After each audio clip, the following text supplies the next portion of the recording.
namhlanje ke umxholo esogangada phezukwawo naye phake umkhulu sizobheka kakhulukazi isisekelo somuntu ke imisamo ke emine azalwa kuyo intetho yethu namhlanje izoba lapho ke so ke nawe ke mhlambi ukhona apho ekhaya uphulaphula radio yakho mhlambi ufaka ama headset emsebenzini okanye uphulaphula ekhaya iTV ubuka iTV uhlise kancane nje wavula kancane iradio yakho okanye mhlambi ke usemotweni ngelixesha uphulaphule siyakwamkela.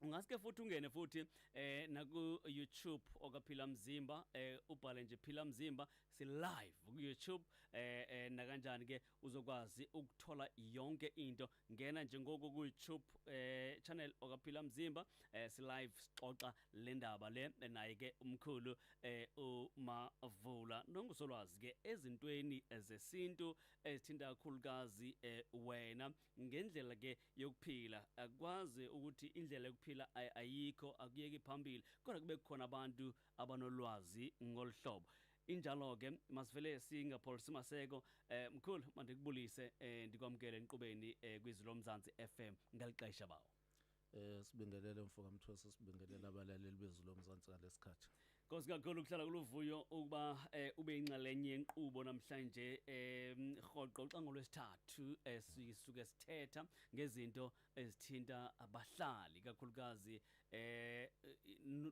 ndiyaqonda baluthando oyube nalo yolinikeza abantu kakhulukazi ulwazi lubaluleke kakhulu mkhulu ngaphandle kolwazi abantu bayabhubha ngokuswela ulwazi angithi incwadi yaHosea kulokhuza ku chapter 4 isho kanjalo abantu bayabhubha ngenxa yokuswela ulwazi hayi ngoba lungekho ngizokuloko ngikusho lokho leso sikhathi la lungekho wena mkhulu hayi ngoba lungekho ulwazi lukhona manje but abantu bakhetha ukulo rejecta abantu abaningi ulwazi lwesintu uyabona nje kubhlungu masingakhuluma nje siphikisane ngokuthi ungaba impepho kufanele ishiswe noma kufanele ingashiswa yabo kuze kubonakala ngaphela u10 minutes ngizama ukukuchazela ukuthi kumele ishiswe na ngokukaNkuluNkulu nangokwedluzi kufanele ishiswe yabo kukhona izinto ezithize kwesinye isikhathi umuntu uyabheka nje ubothi sizihluphekisa thina ezintweni eziningi ngokuthi silandele izinto kwesinye isikhathi umuntu uyayibona lento khona into noba ngathiwa wayifici khona kodwa mayingawenza umqondo kumele uyibone nawe ukuthi ayiwenza umqondo ngakho ke sizoloko sincenga kancane kancane yabo namhlanje siqoka le topic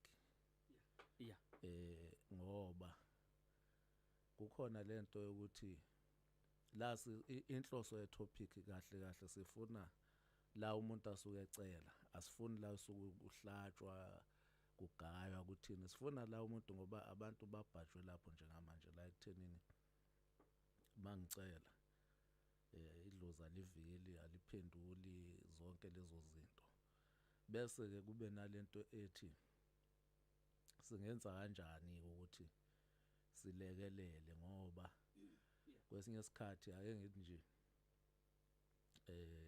lapha kwakhiweni komuntu zo4 izibongo eziqamile umuntu nje kusukela akhiwa because kunale nkolelo yokuthi umuntu wakhiwa uNkulunkulu bese kuba ukuthi into edloza ayikho uNkulunkulu wakha umoya wadala umoya but umuntu mayesezozala ingakho ukuza umuntu ethi le ngane ngaphambi kokuthi ngiyikhulele kwafika isalukazi sithize sangiphayo nephupheni sanginikeza ingane ephupheni ngemuva kwalowo ngazithola ukuthi ngikhulelwe angithi ayibona awukwazi uyiphikisa leyo nto ukuthi ingane iphuwa ngabantu abadala leyo uNkulunkulu wadala zonke izinto zabakhona umoya ngokaNkulunkulu but umuntu mayezaliwe kunesibongo sakubo ekusho ukuthi imbewu evela ukuthi imbewu etshalela ngeyakwaSibanibani. Yeah. Bese kuba khona isibongo sakomalume la umama manje ofike wagcina lembewu wayishintsha yaba umuntu kulo 9 months esiswini. Yeah. Bazalwa obani ke manje bobabili laba? Okay. Sesibuka ekuthenini bazalwa oMasibanibani. So once sibuka kanjalo ukuthi bazalwa oMasibanibani, sesiyakwazi ke manje ukubuka sisebenzise izibongo eziwu4 zomuntu. Sithe sakini ikomalume, komalume kababa, komalume kamama. Yeah. Awukwazi ukuthi lezo zibongo zonke zo4 ungathi zinakele. Into esishayayo ile ukuthi sigxila kakhulu elokhuzini. Esibongweni esisodwa kuyona yonke into. Yeah. Kanti iqiniso lithi lezibongo zonke ziyakusebenzela noma uzalwe ngaphandle komshado noma uzalwe emshadweni, zonke lezibongo ziyakusebenzela. Umahluko nje kuphela uba sekuthenini mase kuthiwa kwenziwa umsebenzi la kuzoshiswa impepho, kugaywa utshwala, kuhlatshwe, umuntu ezofaka isiphandla. Yeah. Yimuphi umsamo oqondene nayo, isiphi isibongo oqondene naso? Yabo? Ulapho kuphela umehluko. Mawuzalelwa emshadweni ubeze isibongo sakini emshadweni, ngeke ushele lapha komalume. Kulo malume. Yeah. Yes, uyazazi ukuthi uyisihlobo. Even lobugebengu obuye benziwa abantu, umuntu athi uvusa indlu kamkhulu ukuthi umakhulu wakho, isibongo sikaMakhulu wakho uthi uzofuna ukuqonywa kuso uzoyoganwa kuso. Kimina kuwobunuku leyo nto le. umakhulu papa Uma uthi esibongweni sikaMakhulu wakho ufuna ukuganwa kuso noma ufuna ukuyoganela kuso ngoba umkhulu wakho wathatha lapho uthi wena ufuna ukuyovusa, kusho ukuthi funeka kube khona omnye umakhulu oza ngawe manje. Kulezi bongo lezi awukwazi, ziningi izibongo ziningi kakhulu ukuthi songazi umpintshe ufuna isihlobo, ngoba ekugcineni umuntu ngumzala wakho, ugazi lakho lo, igazi negazi elinihlanganisayo naye. So mawucela omunye ke uzothi nakho ngiyasazi isibongo sasekhaya, ngiyasazi esakomalume, kodwa sakomalume kababa ngisazi. Okanye sakomalume kamama ngisazi. Yeah. Omunye athi uhlangothi likamama ngiyalazi, olika baba angilazi lonke. Omunye athi ngazi uhlangothi likababa, ubaba wahlangana nomama eGoli, wafika wangithatha ngemncane ongibeka emakhaya, umama sangabonana naye, ngagcina ngingazange ukuthi ubani. Ayisho lutho yonke leyo nto. Angithi bona bayakwazi. Awudingi ukuthi uze wazi izibongo la. Inhloso ngizama ukuveza ukuthi empilweni yakho, ekuxakekeni kwakho, yeah, kunezibongo eziwu4 ezisikelo sakho ekumele esikhona ukhuphule lezo zibongo. Into yesibongo wena mthwesi ungayilandela emandulo nje ubona khona lento yamakhosi, bekwazi ukuthi makubona ukuthi izinto zimnyama kakhulu kwaMthwesi, yeah, inkosi masithi nguGangathi, inkosi esibongo. Yeah. Yeah. Nebasobiza uMthwesi empepheni akubiziwe, uyabona kulapha komkhulu ukuthi kuhamba kahle. Yeah. Ukubize uGangatha lowa wenzela ukunyakazisa ngoba yena kukhona into ephilayo ngaye. Indoda enamandla ubize ngayo, ubona ukuthi izinto zihamba kahle, ukhuphule yona bese ke ikunyakazile lezi zakho nayo izinto ziphakama. Okay. Leyo nto into yayenzeka isikhathi eside, ingakho na kwi religion kuhamba wabona sekukhona leyo nto ukuthi kube nabantu ababizwayo umuntu emthandazweni nje asho sithandaze ngegama lika sibanibani yabo Mm. ayofika ekugcineni so akuyona into entsha but kufanele sikwazi ukubuyi understand ukuthi into ngaphansi kwezimo ezithile kufana nokushisa impepho nje ukuthi ekhaya ngikhule impepho ingashiswa ngoba umsamo unakele masulungisiwe phela asibuyele empepheni ngoba isizathu siyasazi ukuthi bekuyini manje ke ngila ekuthenini kwesinye isikhathi into esilimazayo uthola ukuthi umuntu wenza umsebenzi Yeah. ngenxa yokwazi ukuthi isibongo nasi isibongo awela ngaphansi kwaso lezi ezinye mhlawumbe agcine libala kokunye uyaba nalento ukuthi uthi ngizalelwe emshadweni uthola ukuthi mawuzalelwe emshadweni kuhambe kahle ngendlela otshelwe ngayo kodwa umama akazange akhishwe Oh. kwesinye isikhathi umama ukhishiwe kodwa ugogo akazange akhishwe ubangwa ledlozi ngendaba kagogo yonke lemishado nigcinisiwe ngala niyakhela phezulu kwento engekho ngoba ugogo ngala akaphelelisanga wasekuqaleni manje ke awuzokwazi ukuzilandela zonke lezi zinto ukuthi uhambe ushadisa ugogo umphelelisa uthini into engiyishoyo ukuthi asijwayele ukuthi masicela sizikhuphule zonke lezibongo singabuki isibongo esisodwa Okay.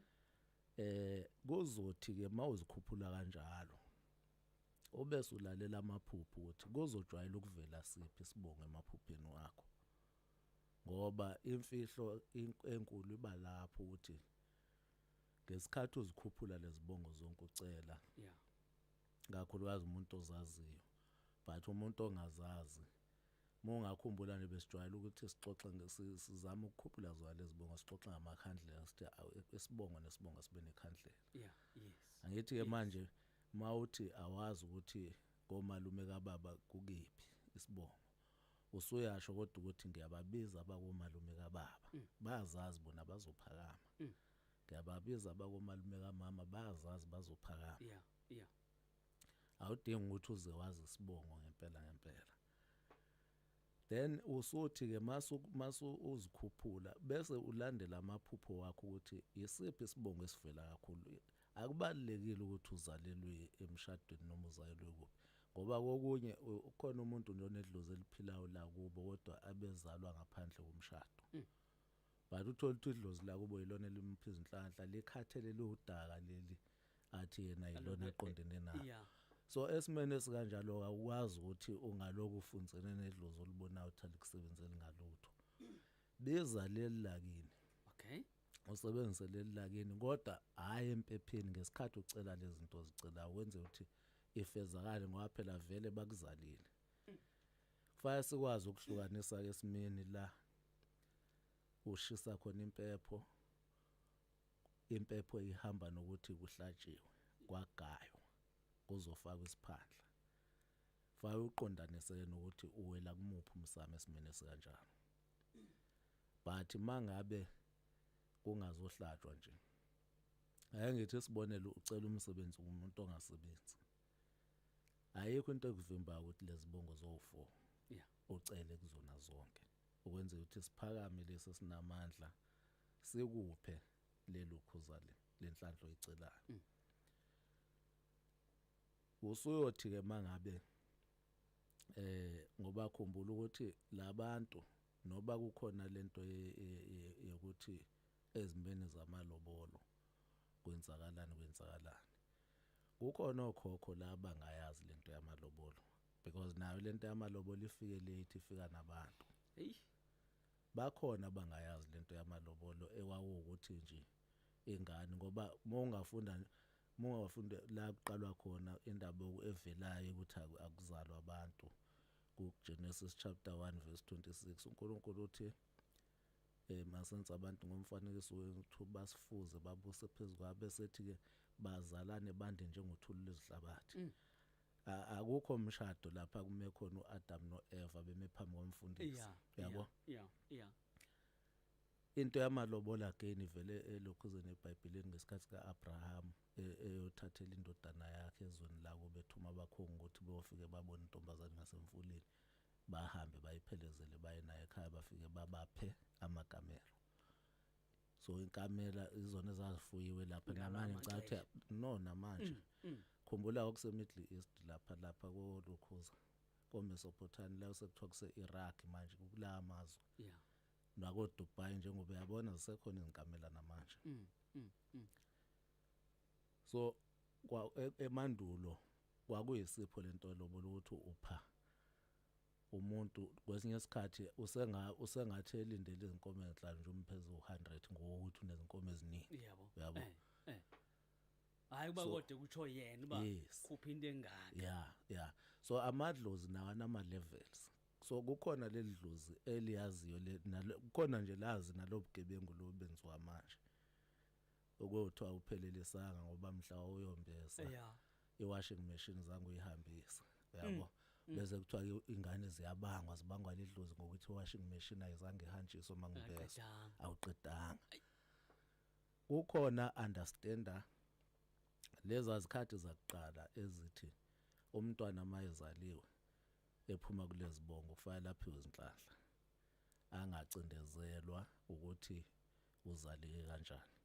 Yingakho nje ubona kukhona izingane icoshwe emqomeni thothi ayaziwa nokuthi yakwabani isibongo ingumshana wakabani kodwa imani iphumelele nje empilweni iphumelele idlule kuzo zonke lezi zinto. It's because izibongo ziyigadile nalesi esuke ekhulela phansi kwaso nayo siyayilekelela khona kungasona esayo ngenxa ukuthi kwakhulunywa emsamo kwabika ukuthi ingeyala ekhaya kanjani. Manje awukwazi ukungitshela ukuthi zo4 izibongo zakho ziyahlupheka zo4 zaphehlelwa amanzi amnyama awukwazi kukhona la ungaceli khona nawe nje mawungakhuluma iqiniso awukazi ukwenza lo kunjani kukhona umuntu esithi masixoxa ngembuzo ukuthi wakwalicela imiliyoni edlozini awukazi ulicele ngoba ucabanga ukuthi angeke libe na laba ababanama miliyoni amadlozi abaqhamukaphi. Umbuzo wakho uqhamuka lapho ke once uphakamisa lezibongo lezi zo4 njengoba ngisho kunezinye eziphakamayo lezi sithi zisisekelo. Isibonelo masibiza isibongo sika gogo ozala uma wakho noma isibongo sika gogo ozala ubaba wakho angithi sihlehlela asibuki yena kuphela nje uyabona sibheka abazali bakhe naye exactly sibheka abazali sibheka ukuthi bazalwa ngobani abazali yabo izoba ngumxhantela igcineke ikusiza ukuphakamisela zonke lezi lokhuza lezi nhlanhla lezothi uyazifuna. Akusizi ukuloku ulandelene nesibongo esisodwa kodwa uyasibona ukuthi sikushonisa phansi lesibongo ngenxa ukuthi isiko lithe ngizalelwe emshadweni ngakho ke ngiyofa naso lesibongo angisasibizi isiko noba sengibona ukuthi kumbi ngoba iyahlupha into yokuzaleka komuntu ngoba kwesinye isikhathi uthi uzaleke kahle ushadiwe yonke into iphelisiwe kodwa uma wakho wafeba wakuthola komunye umuntu hayi kulo okanye ugogo wakho ozala ubaba wakho wafeba awuyena owalanga okwelokhuza ngokwenyama. So ziyalekelela ke zonke lezi zinye izibongo ekuthenini inhlanhla ilokhuze ibe khona. Mina angikholelwa lento engisho ukuthi iyenzeka ngiyayazi ukuthi iyenzeka lezibongo uma uziphakamisa zo4 hayi ukuthi unenzwa bethi no angisho ukuthi ngiyakholelwa ngokuhlala ngihlaziye ngithini ngikhuluma ngokuthi ngiyayazi ukuthi iyenzeka once uzibiza zonke nje zo4 ubese ubheka ngoba ezinye zezinto ezifuna sibe neqiniso masingabantu bawunenkinga ukuthi amaphupho akho asalahleka qala ulungise leyo nkinga ungaloku uthi uyohlola uthi qala nje mozazi ukuthi nenkinga uthi nginenkinga ukukhohlwa amaphupho ngenxa ukuthi ngimbozwe ngamathunzi athize lungisa leyo nkinga kuqala amaphupho akho aqala avela wakhumbule ukwazi ke manje ukuthi mawenza lezi zinto ulindele ukuthi mawuphupha uzokwazi ukukhumbula ukuthi ubuphuphe ini ebusuku bese uyayenza ke le yanto le esuke ivelile makuwukuthi ngifuna imali awunayo ushisa impepho ubike mawuthi usesigabeni sokuthi awukwazi ukushisa impepho amakhandlela akho neleyo nto khanyisa amakhandlela amabili amhlophe ukukhulume ukuthi ngiyavuma le nto ngifuna ukuyenza kanje nakanje kodwa ke ngishawa ngamandla emali namandla emali xoxa ube open ngoba phela idlozi lifuna umuntu ohlakaniphile ngoba njengoba ngisho kukhona amadlozi amadala akuhlezi kuwukuthi once kwashona abazali bakho nje wena ucabanga ukuthi idlozi lakho yilabazali bakho abashonile okanye kwashona umkhulu nomakhulu usicela babo sothi hayi baba benegadwe ubanga esasikhathi benisaphila nabo mkhulu uselapho nje Mhlekazi ndiyazi imphulaphula ekhaya simkhumbuze si live kuphila mzimba TV ku YouTube ubhala nje phila mzimba health product ku YouTube then ke uzokwazi ukusibona si live futhi nase page lakwaphila mzimba ungangena nakhona mkhulu live page lakwaphila mzimba na ku YouTube ngelixesha uzokwazi lento ethu kuyibona kahle kakhulu na kanjani. Alright mkhulu masiqhubeka sibheka phambili okay ake ningabuza imibuzo uqhubeke mkhulu ngoba usayichaza kahle bengisabakhumbuza nje kuphela ukuthi si live ku YouTube Phila Mzimba TV ubhale nje kanjalo uzokwazi ukuthi usibone yamkhulu. Okay yeah bengila ekuthenini ke umthwesi kufanele sibe fair mangaba sikhuluma ngento yokucela edluzini yeah uyabona nje manje ingane mingeza kuwena ithi icela imali yesenkomo uyinika u20 uyazi ukuthi sizothola kanjani yeah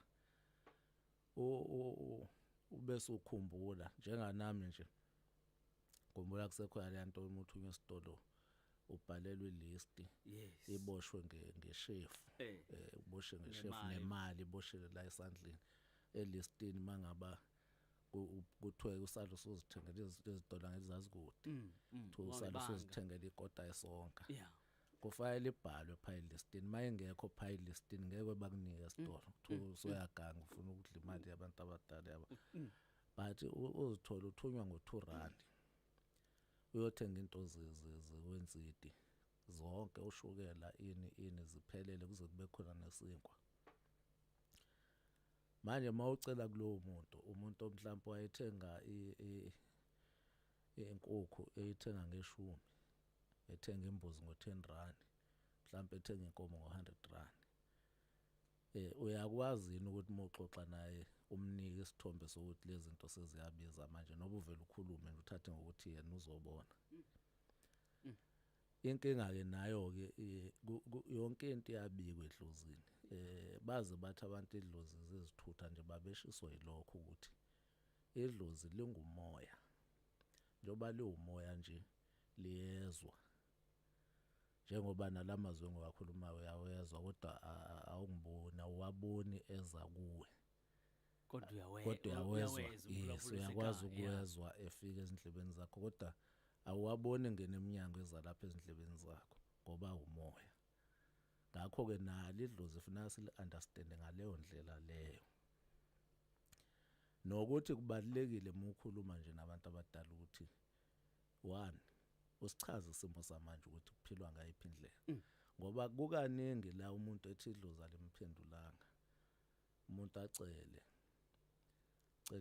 mhlawumbe ufuna ukwenza umsebenzi ngenkomo ezibili acele izinkomo ezibili kuphakama ukhokho wakho ayithenga ngo10 amphu 50 kusasa mawuhamba ucosha phansi lo 50 ube suthi hayi kusho ukuthi inhlanhla siyaqala iyavuleka akufike kuwena ukuthi izinkomo ezinhlanu lezi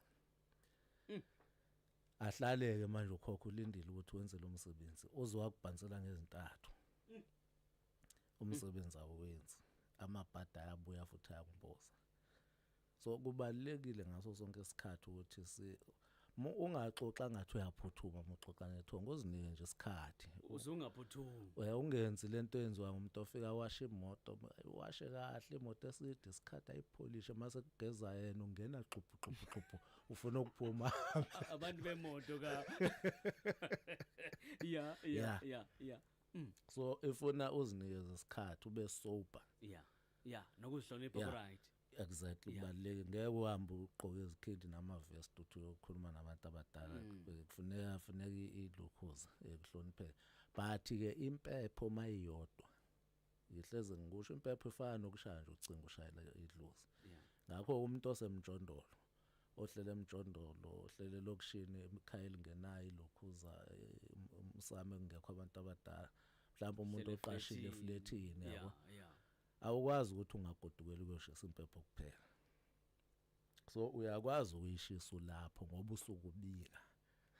Into esingeke sithi siyisupport la sizobona umuntu ehlele emjondolo sekuthiwa kunomcimbi awenzile lapha emjondolo umemile abantu kukhona umcimbi ayisezwakali mayisenjalo but ukushisa nje impepho mhlawumbe uyofesa kusasa ushisa impepho ukuthi ngicela umane kukhanya empilweni yami njoba ngiyofesa kusasa akuyona inkinga lo. Nakulezi zinto ke masicela kuyafuna ukuthi uhlale uyi-understand into oyidingayo bese uya lapha ongabiza isibongo mawucela ziphakamise zonke lezibongo ukwenzela ukuthi makuwukuthi lesi siqondene nawo ngokumsamo banenkinga mhlawumbe imali ayikho ngaleso sikhathi noma mhlawumbe bavaliwe anikwazi ukuxhumana uyakwazi ukuthi uthembelise isinye manaso masinenkinga uthemba isinye naso masinenkinga ngeke zonke zo4 zingakwazi ukukusiza. Okunye mkhulu endicinga ba kuba ingxaki kakhulu ukuya pha ngoba ndibona ubaba Mavula eyichaza lento ithi hayi nama ndiyenze ndibona mhlambi ubaba uSibanibani shuthi uright ungenzi ngoba ubona uSibanibani ayisuke kuwe lento ngaphakathi ndiyacinga mhlambi nale inenxaxheba edlala kakhulu so yani yasempepheni noma no sentsho njengoba sithetha ngolhlobo omkhulu uthe yazi ba nami ngeke ngoba ndifuna inhlahla awukabi na show ba intoni ufuna nawe uba right ebantwini ifuna ibe kuwe ngaphakathi lento ungenzi ngoba ifuna ibe kuwe ngaphakathi but nawe futhi kufuneka uyiqonde into oyifunayo kuqala ngoba uyabo kufana nomuntu omethanda khona umuntu okumuzwe eserious ethandaza kodwa uzwe lo muntu uyankanta lo mangase uNkulunkulu athi phinde lo mthandazo bewuthandaza ngeke akwazi ukuphinda ngoba kwayena akazizwa. Mina ngiye ngithi kuyona yonke into nje ngathi ungaqale uyiplane ngenhliziyo yakho ukuthi yini lo yifunayo owenze ukuthi ukhulume lento esenhlizweni yakho njengemithandazo nomthandazo sinenhlanhla ukuthi sikhulele emakhaya sizwile ukukhulunywa emphepheni ukuthi kukhulunywa kanjani khumbula ngumthandazo lo saphinda sanenhlanhla ukuthi naseBhayibhelini kunemithandazo yabaprofeti unomthandazo nomprofeti uMoses engathi menguqala la ngithi wena ubusuka lapho uphuma ngeke uzofika la ewindini ngisakukhuleka usuke usuphelile ngoba uhlala epointini ungankanti usho yonke into le nawe ongayazi ukuthi uthini nasempepheni ke abantu benza lezo zinto khumbula umthandazo kunomehluko makuthiwa mhlawumbe uyancenga akubona ukuthandaza lo lapho usukuncenga kukhona into ethize mhlawumbe oyenzile imbi uyaxolisa yabo okanye uyadumisa uyabonga into enhle yenzekile so ke nala masikhuluma lokhuzeni izinto ezisishayayo yizo lezi ukuthi one masikhuluma ngempepho kunabantu abayenze impepho kwaba ngiyabo ukuthi akekho omnye umuntu ongaphatha impepho la ekhaya ongashisa impepho ngaphandle kwami yes leyo nto ibalekile ekuthenini emsamo akukhulumi noma uba kodwa ngeke ngithi ngisegoli ngingakwazi ukuzishisela impepho ngedlozi lami nami phela ngikwakhona lapha emndini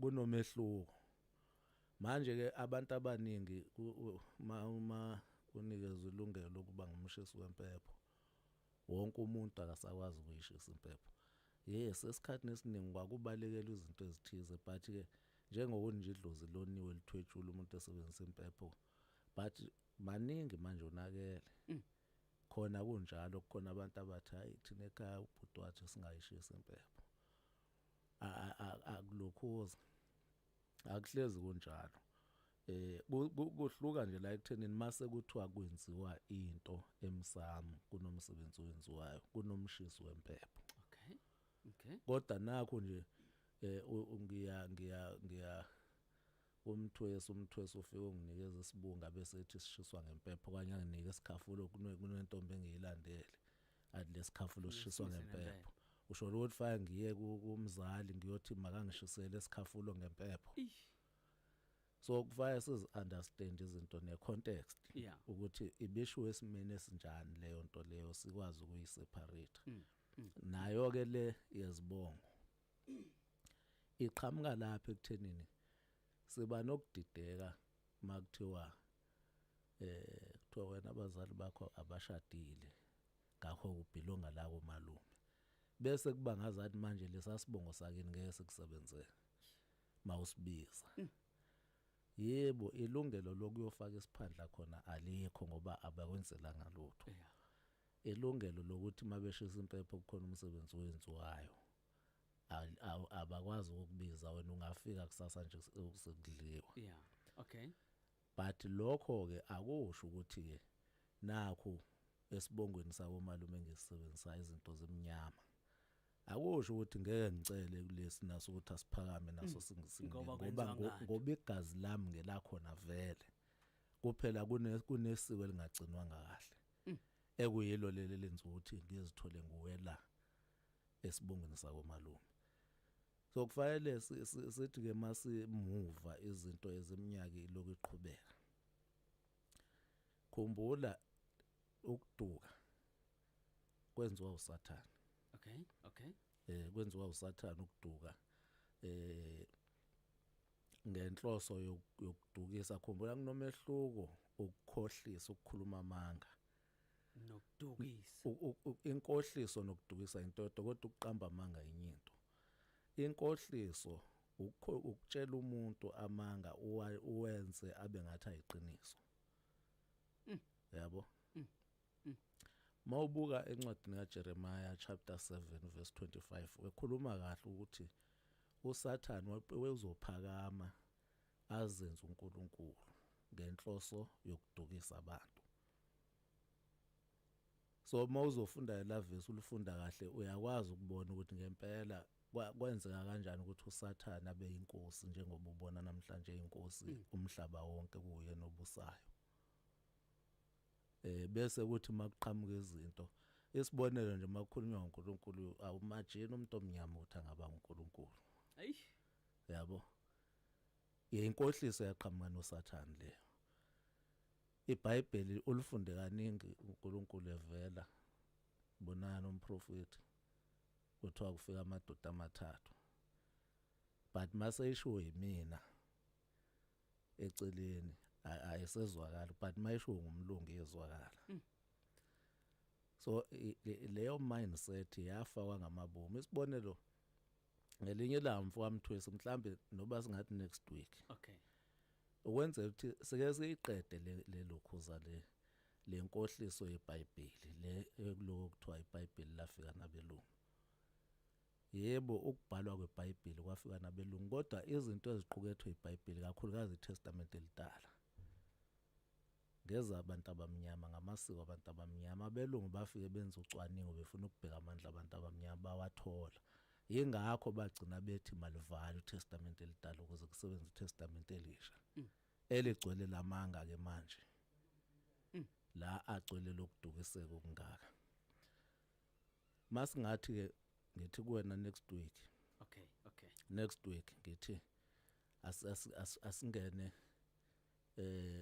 alizofundwa yimina ukwenza ukuthi kungabithiwa yimina olushoyo sicela ungwane okay ungwane kube uyena ozolifunda isebenzisa ichapter 1 nje kaDeuteronomy chapter 28 eziqaleki izibusiso neziqalekiso ezazinikwa abantwana bakaIsrayeli ngifuna ukubheka ukuthi masifika kwevesini lokugcina uverse 68 sizobe singavumelani nomlaleli ukuthi leziqalekiso zisendlini yakubo njengamanje into eyenzeka kubo njengamanje lesi zoba sifunda eBhayibhelini labelungu okay elikhuluma ngabelungu mm mm mm mm. ake ngikwenzele isibonelo nje ngento yeBhayibheli Yeah. Ingilosi iyafika kuJosepha ithi makathatha unkosikazi wakhe nengane ngoba uHerod uzobulala izingane ezincane eziqeda ukuzalwa uthi mabahambe obhaca eGibhithe iGibhithe seAfrika Yeah. asithi ke kwakungabelungu nje obakushiwo bese sivuma kodwa ukuthi iGibhithe iseAfrika and iAfrika inawo umlando wabelungu iAfrika lo wathi inhloko kwakungeyabantu abamnyama manje ubona indoda yomlungu nomfazi womlungu nengane yomlungu bayocasha phakathi kwabantu abamnyama basho bangabonakali kuyawenza umqondo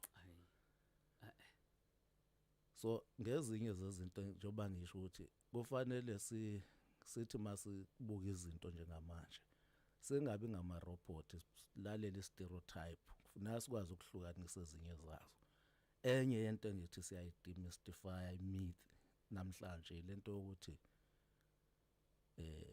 unesibongo esisodwa noba kuthiwa sekumnyama kangakanani kulesibongo ngeke wasibiza sinye ngoba uzalwe kanje yabo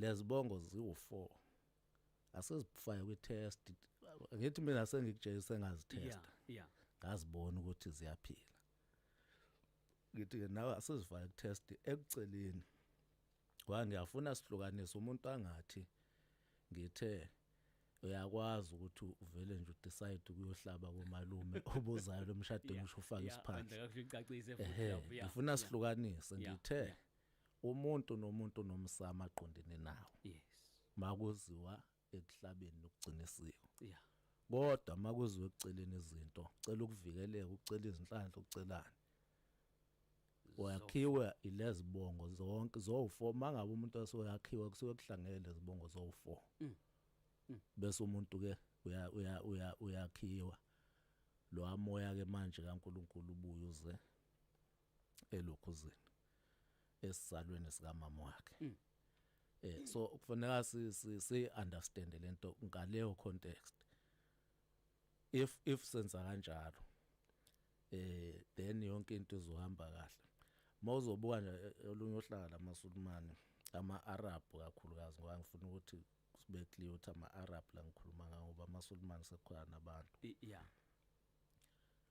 mawuzobuka bona basebenzisa lento yokuthatha okhazini le ngithi wrong kuthina because thina siwona ama-Arab singabantu bona basebenzisa le nto ukuvikela umcebo wabo hayi ngoba kulisiko ukuthi kumele ugane okhazini basuke bevikela umcebo ukuthi umcebo uphelele la ungaphumeli ngaphandle bese uyakhumbula ethini ukuthi njengoba singawona ama-Arab sithi thina isizomhamba singakanani singangenso inyoni so thina siyivikeli umcebo siyesifuna ukuthi ngisho umfokazana mayefike phakathi kwethu naye anothe njenganathi nosonke ukuze angabi yisela lokwesihlupha la ilokhuzini so isiko lethu asikwazi ukuthi silifanise nelama-Arab singabantu ama-Arab anesiko labo njengoba nabelungu benamasiko wabo nje baba wenzayo ukwenza ibrayi abelungu bahlaba njalo isonto nesonto bayibize ngebrayi wena unganaki lapha khona inyama notshwala njengoba nathi masenza imisebenzi kuba khona inyama notshwala ama-rice emsebenzini yethu akabaluleka ngawo utshwala nelokhuza nenyama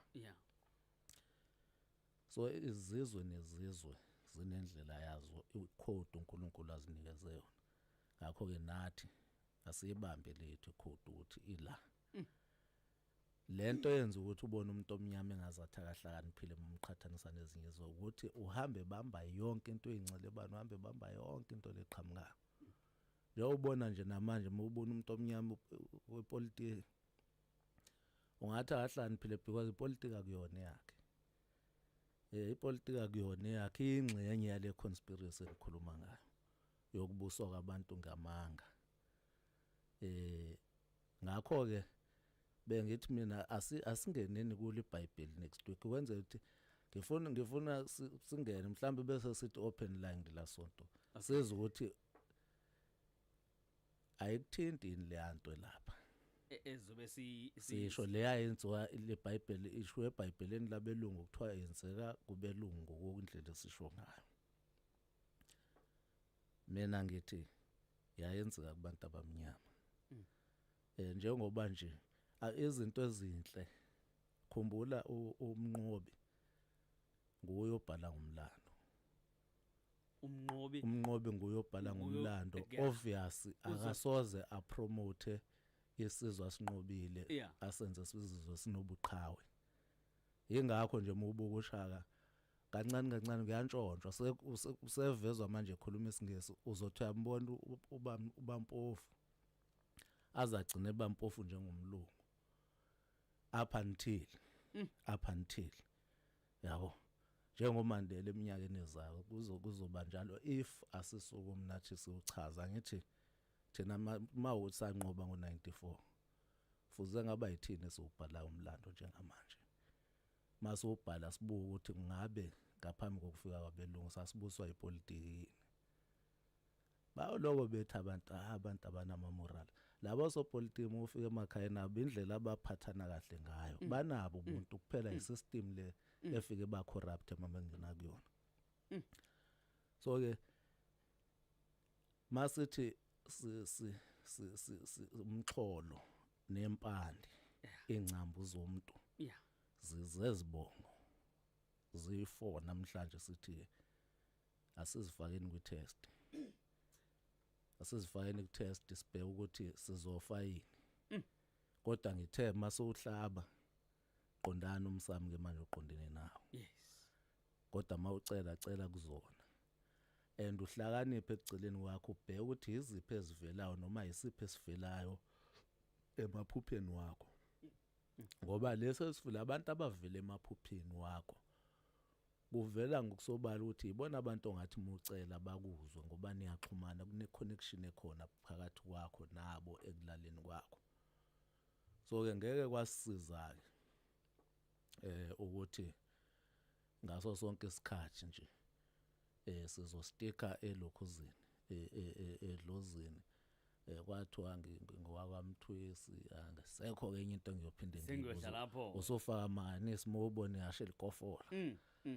Sizoba nenkinga ke ezosithatha ke isibeke la sikhona njengamanje.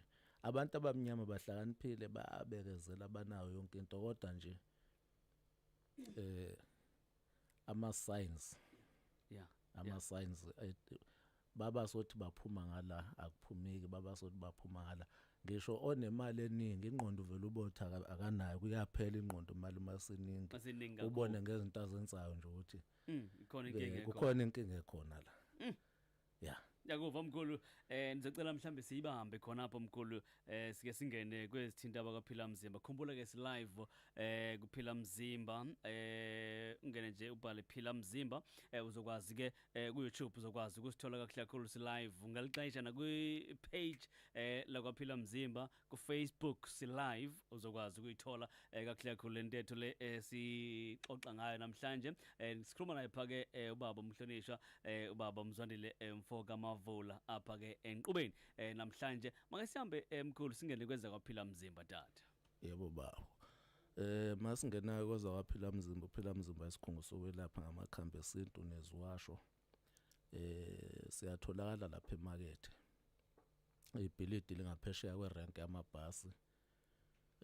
Amabhasi lawo popopo umunyo kama steps asecelweni kwaJwayelane first floor number 9 uyasithola ke khona kuthiwa number 9B. Kodwa ubona ngamabhodi nje kwaphila mzimba uqala uthi ama steps namabhodi asuke sekudirect indlela ukuthi indlela yakho izohamba kanje. Sinomuntu kohlushwa amathunzi ukuthi nginamabhadi nje izinto zami zimnyama omunye unesichitho nobukhupho obuhamba ebusweni njalo sinekhombo kamaqaqe elungisa lezo zinto ezikanjalo isichitho amathunzi ngaba amathunzi okuphuphunyelwa izisu angagezwa ngamathunzi okushonelwa angagezwa njalo. Le khombo ke iqondene nalokho yakusiza amaqaqa uyaqhuma uqaqe zonke lezibopho lezi esikhuluma ngazo unhlanhleni bese uyaqhuma uphalaze ngawo.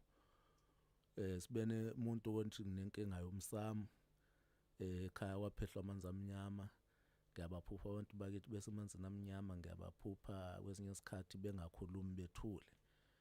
Kwesinye isikhathi ngibaphupha nje benolaka bezakambi ngoba laphendula lapha idlozi. Sinayo ke ikhombo kavula dlozi eyokulungisa umsamo la ungadingi ukuthi uhlabe, ungadingi enyongo, ungadingi ukuthi ushunqise impepho ngoba umsamo mawoniwa khona empepheni nasekuhlabeni. Ngakho ke mawuyisebenzisa le ikhombo ushunqisa nje umuthi ovula idlozi elivaliwe, ubuyise lathwetshulwa nelaphendulwa, bese usebenzisa ukukhamba lokuhlambulula amanzi amnyama edlozini nakuwena. Usebenze nawo kumaqaquze amaphupho ungawakhohlwa. Khona umuntu othi nginenkinga yokuphuza kakhulu utshwala, sinembiza utshwala kubantu abanenkinga kanjalo. Uma ukuhlanganisa nje umuthi ohlanganisa nabo utshwala uphuze noba umphuzise lowo muntu omenzelayo, kuyamphalazisa utshwala njalo umethu uyaphuza bumphalazisa. Sinezinyamazane ezishunqiswayo, sinentelezi zokuchela, sinezinto nje eziningi, imithi yokuziqinisa kubantu abafuna ukuziqinisa, sibunge kubantu abadayisayo. Sathi ke sifuna ukuloko sinwebe yabo, uma ufuna ukudla indlovu, indlovu ufuna uyisike ngophisi, ungayidli yonke kanye kanye, uyisike kancane kancane ukuze ingakubindi. eGreat Town sesiyatholakala khona, ziyatholakala ama-product wethu. eGreat Town nje mangabe ufuna ukuthi ulokhuze uwathole kuMatibatolo lapha ko Thugela Ferry, ko Phomoroyi, ko Mpolweni, even iMaritzburg singayifaka ngaphansi kwaleyo lokhuza le okwamanje. Mawungaba ke ukulezo zindawo Great Town, inamba ethi 079 068 37 88 079 068 37 88. Ubaba uPhungula lo umfundisi, umfundisi uPhungula lo indoda enomoya ophansi nje kahle kakhulu. Bese kuthi eStenga siyatholakala enambeni ethi 078 359 05 71 078 359 05 71. Ngomunye umfundisi futhi lo ubaba uShenge. Siyatholakala ko Verulam Mthongathi, Stenga kanjalo kanjalo. Bese kuthi ke ePine Town, Maran Hill, banibani yonke lela site lase sinayo usisi lapha enambeni ethi 073 993 36 38 073 993 36 38. Ungumthandazi naye. Uyabona ukuthi sisimile la izweni lenkosi. Ngiyacela. Sibe nosisi oseGoli kubantu abasilalele nge-app. 078 834 82 77 078 82 078 834 078 834 82 77. Ya usixolisile okachila phela ukuzeni emfulo eJohannesburg eSoweto. Bese kuthi ke la eThekwini inamba yethu ithi 066 007 007 50 43 066 007 50 43. Iyafoneleka, iya WhatsApp, zonke lezi namba ziyafoneleka, ziya WhatsApp kubantu ke abasuke belokhu zabedinga lama product. Njalo ke ngoLwesine siyesivula ithuba lokuthi abantu abafuna ukuzobuza imibuzo, ngabe udinga ukuchazela amaphupho, sesisho ngokwala eThekwini emarket. Ngabe ufuna ukuchazela amaphupho, ufuna ukubuza noma yini ethinta isiko, noma ufuna ukukhanyiseleka nje ngezinto ezithize ezesintu.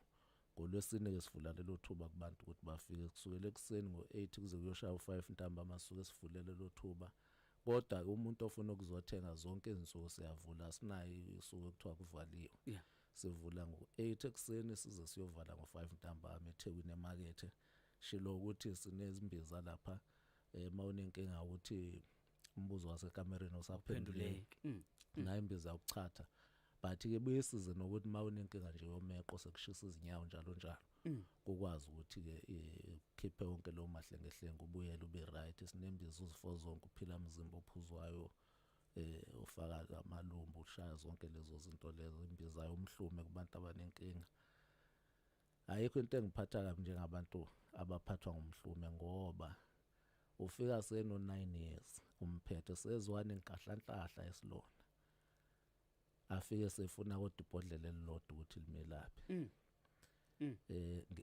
Zonke lezinye izifo ngiyazibona, kodwa abomhlume and abantu omhlume bawuthatha kancane kanti uyabulala. Uyingozi. Umhlume akuthi ngesikhathi usezwa nje mawuzwa la embobeni yokutoilet uzwa kunokubaba, kwesinye isikhathi kuze kuvele izinsumpa, suma ngaleso sikhathi uqala ulaphe ngoba uyelapheka umhlume. Yeah. Nokudla abantu abake babuye bajwayele ukudla, khona umuntu ekuphela isonto akaze adle fruit, akaze adle lutho ukudla okuyindalo, udla lokudla okumnandi. Yes, ukudla kwamanje kumnandi kodwa akunampilo. So ngezinye zezinto engicabanga kufuneka sizibheke mangaba sifuna ukulungisa izinto zethu sibe right. Kulo 30 second nje mkhulu ngikendeva ngomfoka sinami sicelo pha sabona futhi na ku Facebook ku live kukhona abantu abathi hey umthi awunisebenzeli. So ke sibonile athi umuntu ndifuna ndisebenza iswasha senisebenzeli man, kodwa ndifuna umthi uma qala ngenda usebenzisa kodwa ndiyabona ngathi ndinga umthi. Yeah. So ke khona abantu abo so ikhona ukususa amathunzi amnyama okungumthi umuntu athi yena ufuna ukusebenzisa umthi. Yes. Bakhona masiqale senze kanjalo, bakhona abantu abasetshenzelwa imithi abangasetshenzelwa ziziwasho abafana nami. Yeah, abafana uchaza into kanjalo mkhulu. Kube khona umuntu osetshenzelwa ziziwasho angasetshenzelwa umuthi. Ingakho ke sinalo amuthi wezichitho ogreen. Yeah. Okufana ncimishi nolokhu uzovusa wezwa ngembuzo ukuthi umehluko ephudlulele. Yeah. Umehluko sekutheni nomunye umuthi uwayiwasho wathi umuthi lo sisiwasho kodwa zenza into ayodwa. Othi siwasha singisebenzela kangene ngasemthini. Awudingi ukuyihlola. Uyazazi isiwasho siyakusebenzela ungena ngakusona. Kodwa into yokugcina umgqibelo lo. Oh yes. Siyala ulwandle, so sila ulwandle. Abantu abafuna ukuya emanzini olwandle asiye empophomeni kulo, siya olwandle la ngase le beach ngasekhasini. Siyalapho so sihlangana waphila mzimba ngo7 ekseni ngomgqibelo bese siyahamba siye emanzini, ngoba kukhona ezinye izinto ezingadinga emuthi, ezingadinga esiwasho, ezidinga nje ukuthi njengoba umzimba wakho wakho ngamanzi uphinde uyihlambulula lemoya le ngamanzi. Siyabonga ke kakhulu. Sibakhumbuza inamba nje abangayifonela abayi WhatsApp futhi bangafika futhi kophila mzimba Saturday lo esibhekona, inamba ngu 066 007 5043 ya WhatsApp. Mhlambi ke uyifonele usibulela kakhulu mkhulu ixatsha ke siphinde sidibana khona futhi ixela lizayo ngosimayisiphili thuba dad. Siyabulela baba, sivumelene ngokuthi Deuteronomy 28 next week. Okay, yes, ngenzela ukuthi babe uqala beufunda manje abantu. Deuteronomy verse 8. uDeuteronomy incwadi yesihlanu kaMoses eBhayibhelini. Okay. Deuteronomy chapter 28 kusukela ku verse 1 ukuya ku verse 68. Alright, so sifunda yona ke mkhulu. Khonqa ke masibambe apha namhlanje. Siyabulela ba. Masivala khonqa inqubo sesijoke sithi ke enkosi kakhulu konke ubani ke betheke waba nathi sithi ke ngalixesha siyibamba apha uDodo Khone bejoka kule Gilbert Stimela Sothando, igama lakhe nguye pha ke uzama Jobe uthi ndawo yam. Xa sivala khoqo sithi enkosi.